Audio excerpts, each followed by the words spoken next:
Welcome to The Explainer, where today we're talking about a country on the absolute edge. Iran is facing what might be its most severe crisis since the 1979 Islamic Revolution. So let's break down exactly why. Okay, let's just start with this one number, 1.5 million. That's how many Iranian rials you need to buy a single US dollar. Just think about that. For everyday Iranians, this means their life savings, poof, gone. This is the kind of raw economic despair that's really at the heart of this whole crisis. And you know, when a currency collapses like that, hyperinflation is never far behind. Look at this. The cost of basic food has just skyrocketed by over 70%. This isn't just some abstract number on a chart, right? This is a daily, brutal struggle for millions of people just to feed their families. So what happens when people can't afford to eat? Well, that despair inevitably spills out onto the streets. We're talking millions of people protesting all across the country. And the government's response? It's been absolutely brutal. We're getting reports that hundreds, maybe even thousands, have been killed in the crackdown. So that brings us to our first section, Iran at the brink. Let's get a closer look at what this crisis really looks like on the ground, right now. Okay, so these protests, they kicked off back on December 28th, 2025. And at first, yeah, they were all about the economy. But that changed. Fast. The movement just exploded, spreading to all 31 of Iran's provinces, and the demands evolved from "we need cheaper bread" to something much, much bigger, an end to the theocracy itself. We're talking about the biggest wave of unrest the country has seen since at least 2022. So how does the regime fight back? Well, their main tactic has been to basically just pull the plug. To stop protesters from organizing and to control what the world sees, they've throttled the internet. We're talking down to just 1% of normal connectivity. It's a near-total information blackout, and it's designed to isolate people, both from the outside world and from each other. And the message from the very top, it's crystal clear. The supreme leader, Ali Khamenei, has promised no concessions to saboteurs. Now, that word choice, saboteurs, is incredibly important. He's framing this not as a legitimate uprising from his own people, but as some kind of foreign plot. And in his view, a plot like that doesn't need to be listened to, it needs to be crushed. So, you have to ask, how did it get this bad? An explosion of anger like this, it doesn't just come out of nowhere, right? Let's dig into that in our next section, how we got here.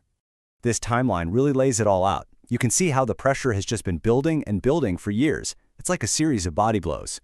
First, in 2018, the US brings back these crippling sanctions.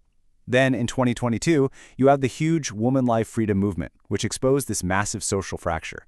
And then, just last year, in 2025, a short but really devastating war that just hammered the military and the economy.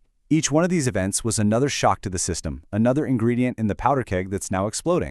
And all of that together creates, well, a perfect storm. You've got this toxic mix of economic hardship, political repression, and this widespread feeling that the government is just completely incompetent, that they can't fix any of it.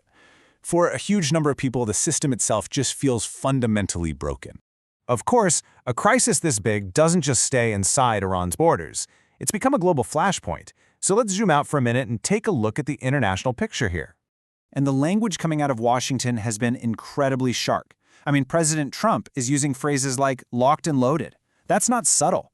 It puts a direct military threat on the table if this violent crackdown continues. And that, of course, raises the international stakes through the roof.